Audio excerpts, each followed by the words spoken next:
you revealed Battlefield 2042 to the world last month. How does it feel to have the news finally out there? Well, I think the theory is when you build a game and you're kind of looking forward to announcing it, you're supposed to feel excited and pumped and thrilled and all those kind of positive words. Yeah. The honest reality is pure agony the last couple of weeks before you show off a thing. You know, you have teams that spent years and years and years, hundreds and hundreds of game creators creating these games, and then you get this final moment where you get to show the game to the world, and you never know what reactions are going to be. But it's, of course, super happy to be able to show the game to the world. It's something we're super pumped about. So tell us about the game and its trademark game events that are truly next level. You know, not many times in your career do you get the chance to go through a console transition. So when we got the chance now to work on a new generation of consoles, it really enabled us to rethink some of the kind of core building blocks of Battlefield, delivering a game at a scale we've never done before. And it comes both on the land masses you play Battlefield on, but also the player counts. You know, getting the chance to play with 128 players on an army scale kind of warfare setup. We added a lot of really cool gear to the game, things like grappling hooks, wingsuit. And then for some really cool reason, we like to say, like, what about a real-time tornado? Real-time tornadoes are cool, right? What about adding one of those to Battlefield? And then what happens if you take that and you combine it with a wingsuit so you can kind of propel yourself to the other side of the map? You know, these tornadoes, they kind of help in kind of grand way when you play. There's been more than a few playtests in which you're in this really intense situation where you're honestly pretty screwed. And then a lovely tornado shows up and just sweeps all the enemies in front of you. And you're like, hey, that worked. High five, Mr. Tornado. And I think those kind of really big Levolution moments that we're introducing as part of Battlefield 2042 is what makes the game special. You need to play on your toes every single second because you never know what Mother Nature throws at you.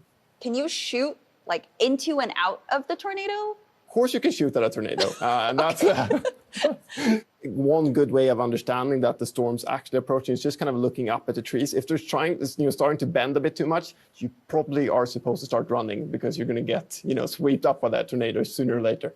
Can you tell me how long the team has been working on the game? Yeah, so this is a 3-year cycle for us, and that really has enabled us to both take a big leap when it comes to tech. So we're running on a completely new version of Frostbite, which has enabled us to push both visual fidelity and core gameplay as a result.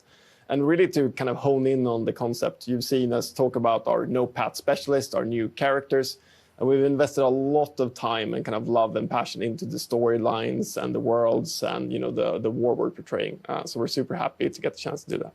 So DICE and DICE LA have had a long history with Battlefield, but before we talk about the history, DICE LA just rebranded.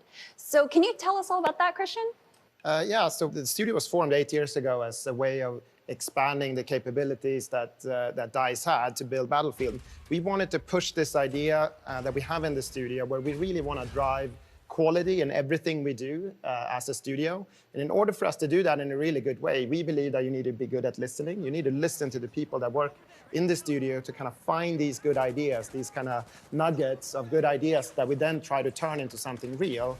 And that sort of is ripple effect for us. It's this idea that great things have small beginnings, and that's kind of what a ripple effect is. But we're super excited about the name. We feel like it represents us. It flows well. It's a good name.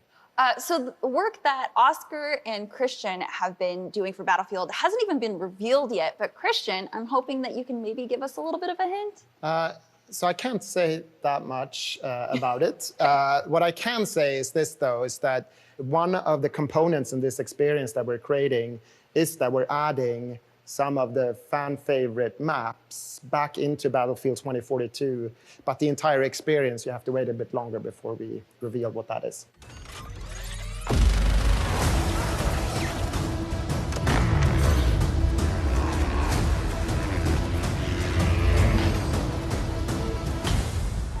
The team at DICE announced Hazard Zone at the reveal, but didn't say much.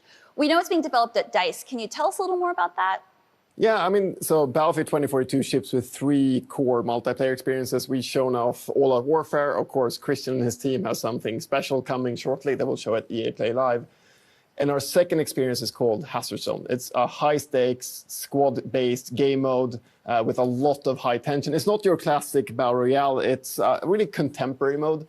It's also something the team has been thinking about for many years. We're really looking forward to showing it to the world. It has some really special components, and it really kind of leans into the superpowers of Battlefield and DICE at the same time. So we'll show more later this fall, just a couple of weeks and months before we launch the game in October.